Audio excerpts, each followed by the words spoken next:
My goal today over the next 30 minutes is very basic. That is to add as much value to your lives and to your businesses as I possibly can in our short time together. And if you are watching this right now, I consider you a high-performing leader. And having spent my entire life around some really high-performing leaders, many of which in the game of basketball, I know one thing for certain. High performers like you are looking to grow. You're looking to develop. You're looking to improve. You're looking to evolve. You're looking for that edge. And that's ultimately why I'm here this morning, is to help give you that edge by sharing certainly a couple of cool stories and a couple of cool stats, but more importantly, some practical, actionable strategies and thoughts that you can implement immediately with your teams to improve your influence and your impact, and to help you build unbeatable teams and create championship caliber culture. And I know that's a lot to accomplish in 30 minutes. So we got to make sure that we get this off, we get this started right. And what I need you all to do is to be open-minded to adopting the foundational mantra of transformational leadership, which is choosing to look at the world around you through the lens of, it's not about me, it's about you. It's not about me, it's about you. You should be able to look every single member of your family, your spouses and your children and significant others. You should be able to look them in the eye and say, this is not about me. This is about you. You should be able to look every single member of your team in the eye, your colleagues and your coworkers, and say, this is not about me. This is about you. And you absolutely need to be able to look every single person that you serve in the eye, your customers, your clients, your patients, your members, and say, this is not about me. This is about you. See, when you can shift your focus off of what you want from people and start putting it into what you want for people, it's an absolute game changer. And another thing that I know for certain, if you're always focused on taking, you'll never have enough. But if you switch your focus to serving and to giving, you'll never run out. And another important note as far as transformational leadership is making sure that you are crystal clear on your core values. What do you believe in? What do you stand for? What are your non-negotiable principles? See, when you can get crystal clear on your core values, it actually makes decision-making more fluid. It makes decision-making easier. Now, this doesn't mean you won't still have really, really challenging decisions to make as a leader. It simply means now you have a framework and a construct to make that process more fluid. Because every single decision you make as a leader, both large and small, you can run through the filter of, is this in alignment with my core values? And obviously, if it is, then you proceed. If it's not, then I would hope at the very least you have a slight hesitation. And by doing so, then you become the type of leader that you'd want to follow. You become the type of teammate that you'd want to play with. And don't ever forget, you cannot lead your team somewhere that you're not going, and your team cannot become something that you're not. So we have to get crystal clear on our core values. When it comes to transformational leadership, I don't know that anyone does it any better than my longtime friend and mentor, Jay Billis of ESPN.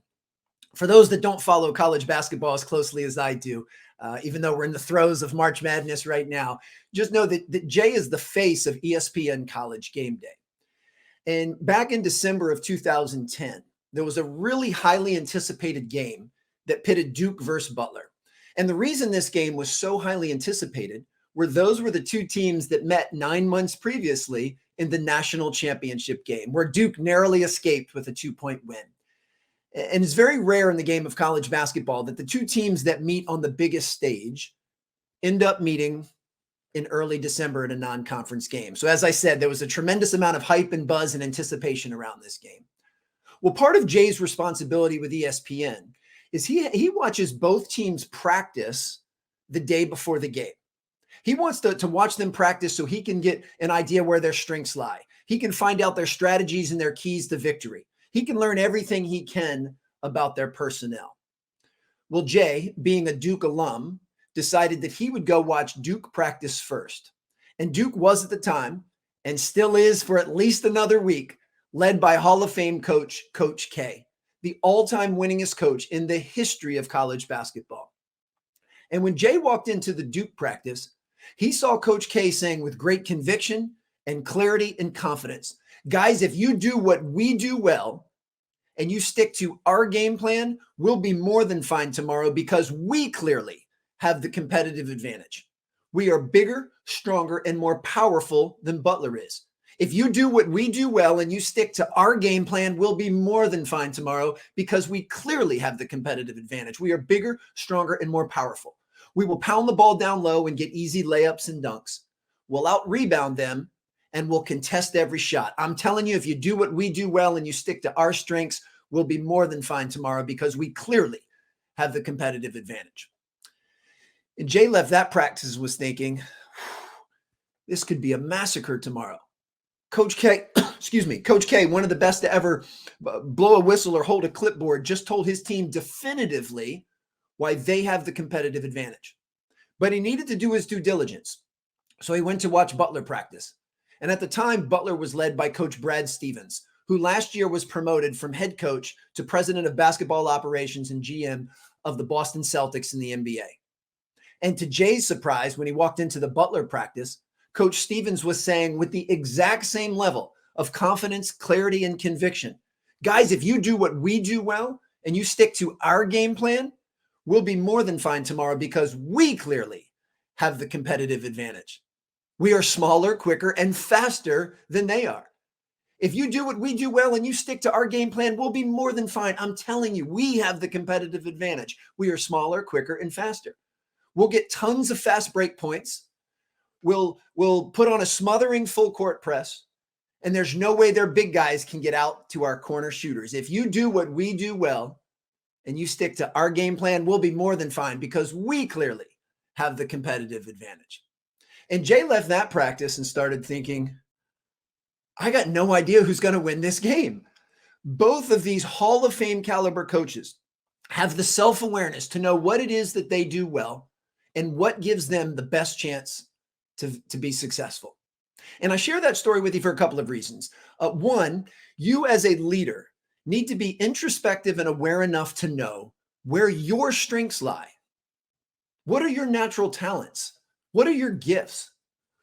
What are the strengths that you have that can add the most value to those that you serve? But I also want you to look through the lens of team awareness and ask yourself organizationally, what is it that we do really, really well that gives us a competitive advantage? And I'm hoping after our time together this morning that I will convince you to make the 3 pillars of self-awareness or 3 areas of self-awareness that we need to improve part of your secret sauce, part of what makes you such an impactful and influential leader. And that's what I'd like to unpack now. Are 3 pillars that I want you to consistently raise your awareness of. And those are your habits, your mindset, and your focus. So let's unpack each of those. First, let's take a look at your habits, the things you do consistently and the things that you do unconsciously. Now, a Duke University study found that 42% of everything that we do during our waking hours is habitual. That means almost half of everything we do from the moment we wake up to the moment we go to bed is on autopilot. We have grooved a series of repeatable patterns, repeatable behaviors that are now giving us comfort. So I have a really important rhetorical question to ask each and every one of you. If you're logged in right now and you are watching this video, like I said, I already consider you a high performer. But my question for you is, are you a high performer because of your habits? Or are you a high performer in spite of your habits? If you were to list all of the things that you do routinely every single day, that 42%, if you were to write those down, what percentage of those habits are helping you? And what percentage of those habits are hindering you?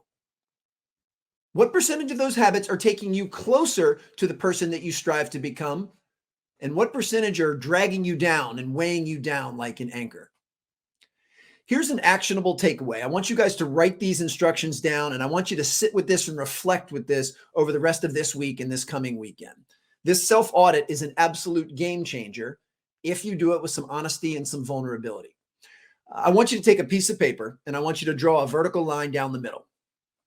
On the left side of the paper, I want you to list, and this can be an exhaustive list of the things, the activities that fill your bucket, the things that give you energy, that light you up, that make you smile, that give you confidence.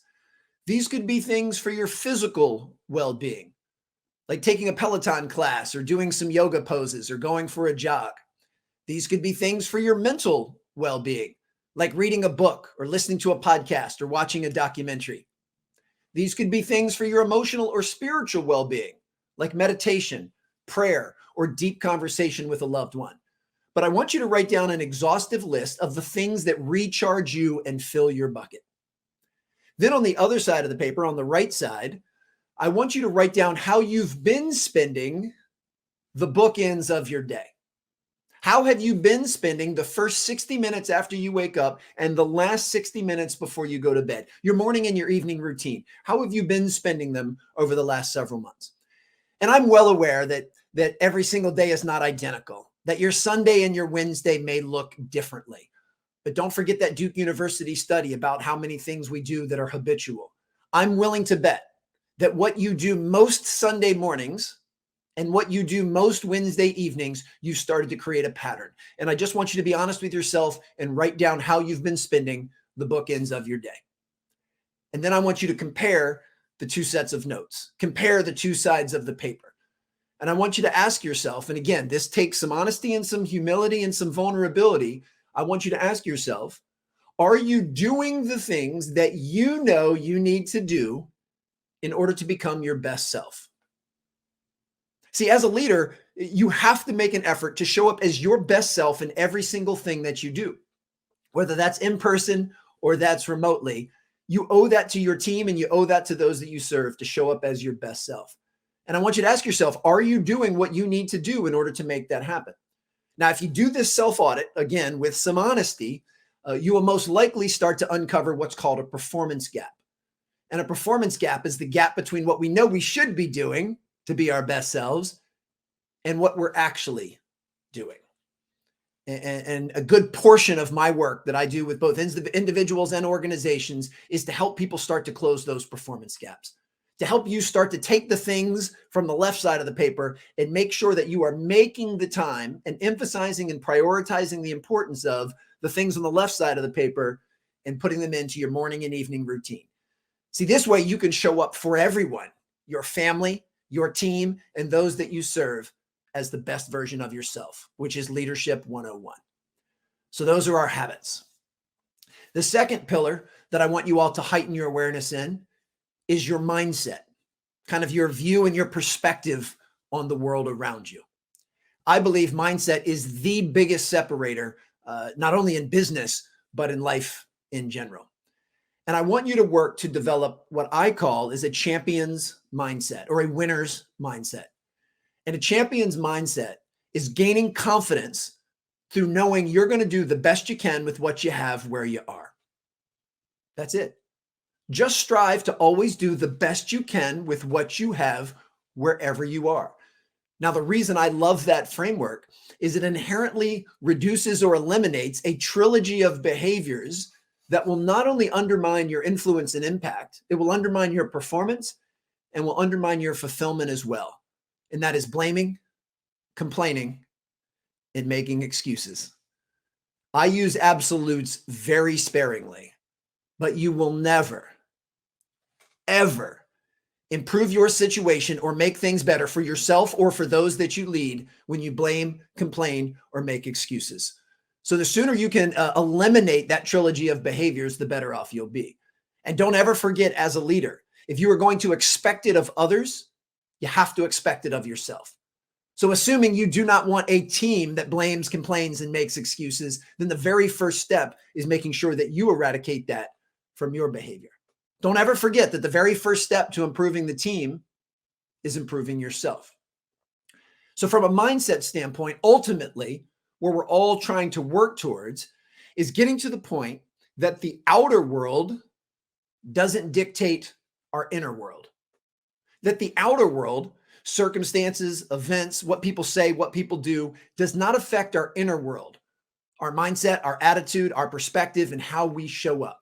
We want to insulate ourselves from that so that we're not at the mercy of circumstance. We're not at the mercy of what is going on around us. See, when this comes from within and we generate a winner's mindset from within, then we have the keys to the car. Then we and we alone decide how we are going to show up, how we're going to lead, and how we're going to influence and impact. So when you're able to do that, then you become emotionally agile, which should be the goal of every leader. Because don't forget, if you're not emotionally agile, then you're emotionally fragile. And as we've all been tested significantly over the past 2 years during this global pandemic, the most effective leaders simply cannot be emotionally fragile. Now, the third pillar that I want you to heighten your awareness of is your focus, or what I'll actually call refocus. In today's day and age, I don't know that it's realistic to expect ourselves to sustain long periods of uninterrupted focus. I just don't know that that's realistic. But what we can do is learn to develop an awareness of when we're not focused, of when our mind wanders, of when we're distracted, and then quickly refocus the lens. And that ability to refocus is what will allow us to stay in the present moment. So what is it that you need to refocus the lens on? I want you to think of the acronym WIN. I first heard this from Lou Holtz, the Hall of Fame coach, football coach from Notre Dame football. And he came up with the acronym WIN, W-I-N. And it stands for what's important now. At any given moment of any given day, you should be able to take a deep breath and ask yourself, am I choosing to place my attention in what I value most in this moment? See, we've all agreed unanimously that time is our most precious resource, but then by default, that means our attention in the present moment is the number one currency we have to offer. And we want to make sure we are investing that as wisely as possible and as consistently as possible. So any given moment throughout the day, you need to ask yourself, am I focused on what I believe is most deserving of my attention in this moment? So it's a constant recalibration process. You should be able to do this dozens and dozens of times over the course of the day until it just becomes habit and automatic, so that you are locked in and you are refocused on what you consider most important. And another way of saying that, and I've heard this from both Nick Saban, the illustrious coach of Alabama football, and I've heard this from Oprah Winfrey, so it has to be true if those two are saying it, that is to learn how to be where your feet are. That's the actual, silent and triggering system that I have with myself. I'm just constantly asking myself throughout the day, am I being where my feet are? Am I fully present? See, wherever my feet are, that's where my head and my heart need to be as well. Now, to slightly expand on this concept of living in the present moment and being able to refocus the lens, I want to share the 3 pillars of living in the present moment. The first is the ability to refocus the lens on the next play. The second is to refocus the lens on what you have control over. And the third is to refocus the lens on the process. So let's unpack each of those. I've had a chance over my career to work with many of basketball's best players. I had an opportunity to work with Kevin Durant and Victor Oladipo when they were in high school, which then led to work with Nike brand, with Nike basketball and Jordan brand and USA basketball. And I got to work events for Kobe Bryant and LeBron James and Steph Curry. And one thing I noticed about those guys was their ability to be locked in and present and how quickly they could move to the next play. See, a good portion of my work when I was in the direct basketball training space was to get players focused on the next play. You just missed a layup. It's okay. Next play. You just turned the ball over. It's okay. Next play. I know the referee didn't blow their whistle. Next play. Well, as a performance coach, why would I want my players focused on the next play? It's the only one they can do anything about. They can't do anything about that missed layup, that turnover, or the referee's missed call. That is now in the rearview mirror. It's in the past. There's nothing they can do to change that. So any emotional currency or energy that they put into something in the past that can't be changed means they're not investing that emotional currency and energy into the present moment, which they can still have an effect on.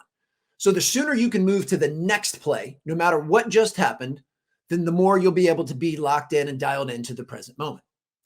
The second pillar of being present is learning how to focus on the only two things in this world you have 100% control over 100% of the time.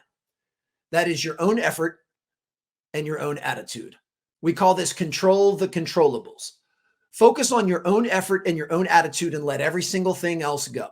Now, I don't want this to be a game of verbal semantics. I know that you can take some effort and some attitude and mix them together and you have preparation. Certainly you are in control of your preparation. You can take effort and attitude and mix them together and you get enthusiasm. Certainly you are in control of your enthusiasm, but those are really spokes off of the same wheel. Ultimately, you control your effort and you control your attitude. And I'm willing to bet if I was sitting down with any one of you individually over a cup of coffee and I asked you if giving your best effort was a choice, you would say yes. And I agree completely. I do believe that working hard is a choice. But what most people fail to recognize or acknowledge is that if working hard is a choice, then not working hard is also a choice. It has to have another side to that coin. And it simply can't be a choice that you make very consistently if you want to be the high-performing leaders that you're capable of. Same thing when it comes to attitude.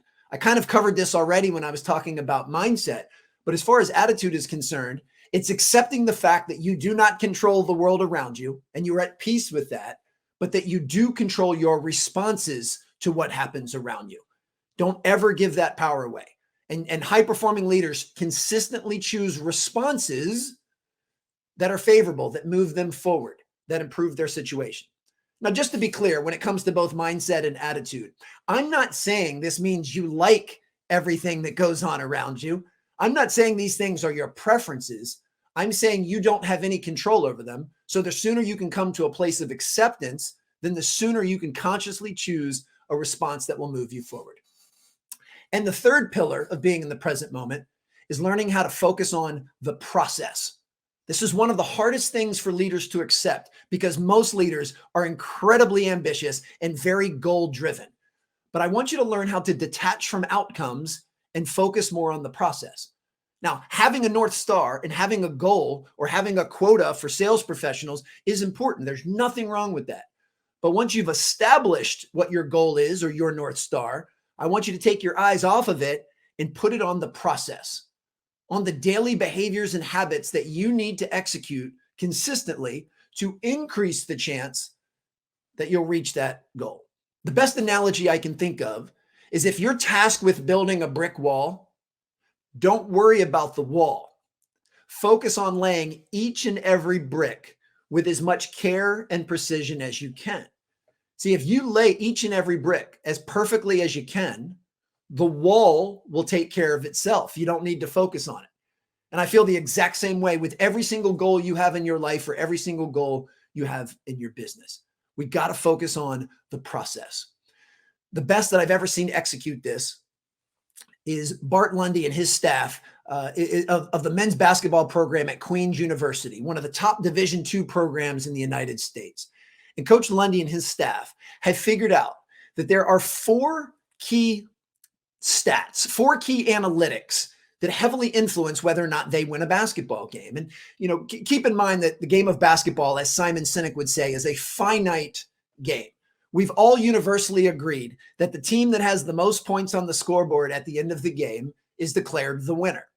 And I'm very well aware that, as Simon says, business and life is much more infinite. It's an infinite game. It's evergreen. There's not necessarily a definitive start and stop. And if I were to interview every single one of you individually and ask you what winning looks like in business or in life, I'll most likely get some variance in your answers. So I'm well aware of the differences. However, you can absolutely still apply this lesson.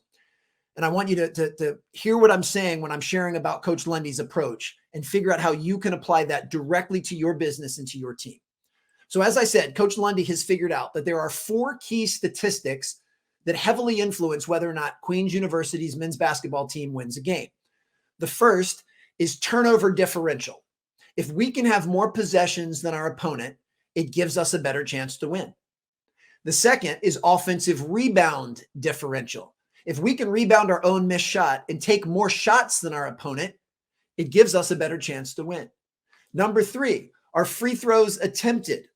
In the game of basketball, the free throw is the highest percentage shot per possession. And if we can take more of those than our opponent, it gives us a better chance to win. And 4 are three-pointers attempted. The three-pointer is a massive weapon in college basketball. And if we can take more clean looks from 3 than our opponent, it gives us a better chance to win. When Queen's University comes out on top in those 4 statistical categories, they win 97% of their games. I'm going to say that again because it's so important. When Queen's University comes out on top in those 4 statistical categories, they win 97% of their games, which means mathematically they are almost unbeatable when they simply do those 4 things. So now I'm going to ask you lovely folks another set of rhetorical questions. What do you think Coach Lundy and his staff talk about, remind, and emphasize before every workout, every practice, every film session, and before every game? Those 4 things. What do you think Coach Lundy and his staff talk about, remind, and emphasize every time they are building a practice plan or dissecting film? Yeah, it's those 4 things. See, Coach Lundy and his staff never talk about winning. They don't talk about trophies. They don't talk about banners, and they don't talk about championships. They only talk about those 4 things because they know if they can get their team to execute those 4 things at a high level, the winning, the trophies, the banners, and the championships will just take care of themselves. So the reason I share that with you all is I want you to get crystal clear in your own respective organizations and businesses. What are the measurable analytics that will dictate or heavily influence whether or not you reach your North Star? What are the micro skills and the daily habits and behaviors that you need to do every single day and your team needs to do every single day to greatly increase the chance that you reach that North Star? And once you've defined those things, then you need to make sure you talk about them, you remind your team of them, and you emphasize them every single day. Because if they can focus on whatever those things are that you determine, then the scoreboard will simply take care of itself. When it comes to transformational leadership and core values, when it comes to your habits and your mindset and your ability to refocus, don't ever forget that the little things make a huge difference, especially when done consistently. Back in 2008, I was working as the performance coach at Montrose Christian, a very small private school just north of Washington, D.C. It's where Kevin Durant graduated from. And I was getting ready for practice and for what I thought was just going to be a normal day of practice. And I walked through the gym doors, and to my surprise, I'm standing 10 feet away from my idol. I thought this was just going to be a normal day of practice. I walk in through the gym doors, and I'm standing 2 arms lengths away from my hero. I mentioned him earlier, Coach K, the head men's basketball coach at Duke University. I had admired Coach K for my entire career, and he was the one person in the world I wanted to meet more than anyone, and I had a chance to chat with him before practice. Now, it's kind of comical looking back on it, as I didn't quite have the awareness or presence back then that I'd like to believe I have now, because I don't remember a single word that either one of us said. As pivotal and as influential as this conversation was and as impactful it was on my life, I don't remember anything that either one of us said. But I'll never forget how Coach K made me feel. He made me feel like I was the most important person in the gym. I wasn't. The kid he was recruiting was the most important, but he made me feel like I was. He maintained great eye contact and had a warm smile. He had very positive and open posture and body language. And he showed an authentic and genuine curiosity and kept asking me question after question about my work with the team. Well, I was raised very old school. I was raised that when someone goes out of their way to do something nice for you, you handwrite them a thank you note. So I went home that night and I handwrote him a thank you note. Said something to the effect of, Coach K, you have no idea how amazing it was to finally meet you. Thank you so much for your time. I'll always be rooting for you and Duke. And I put a stamp on it and I sent it off to Durham, North Carolina. And I figured that would be that. Well, 3 weeks later, I go to my mailbox and I get a note back from Coach K. I know that may be tough for you all to read, but you can see just in just a few sentences on the front of his iconic stationery, He basically said, no, Alan, it was so nice to talk to you. You're doing a terrific job. Always rooting for you. Keep up the great work. How long do you think it took him to write this? Even if he's a little bit slow? I don't know, maybe 60 seconds. Can we agree that over the course of our entire life, 60 seconds is a little thing? Well, this little thing had a profound impact on my life. This little thing is the reason I wake up every single day with an attitude of gratitude to tell as many people as I possibly can, thank you. Great job. I appreciate you. This little thing is the reason why I am personally relentless when it comes to returning voicemails, emails, and text messages. Now, I realize I'm heavily biased and some of you may disagree with my assertion, but I believe if the greatest coach in the history of all of team sports can make the time to return my handwritten note, you better believe I can reply to your email. You better believe I can call you back or return your text. This little thing made a huge difference. And that's the thought that I want to leave you all with, that the little things you do as leaders, especially when it comes to your habits and your mindset and your focus, will make a huge difference. Now, before I take my virtual bow, it's certainly been my honor to serve you. I hope that you found this helpful and beneficial and got some ideas. If there's ever anything else I can do to serve you or your organizations, please don't hesitate to reach out. You can easily find me at alansteinjr.com. I also have a supplemental website, strongerteam.com. As Colin mentioned, I'm the author of 2 books, the author of Raise Your Game, High Performance Secrets from the Best of the Best, which came out a couple of years ago. And right now I am about to launch my second book, the follow-up, Sustain Your Game, High Performance Keys to Manage Stress, Avoid Stagnation, and Beat Burnout. That book is available for pre-order right now and will officially launch on April 12th. If you're interested in ordering my book for your organization, either book, and you send me an email, alan@alansteinjr.com, I can offer you a 42% discount, and I can even sign each copy in advance.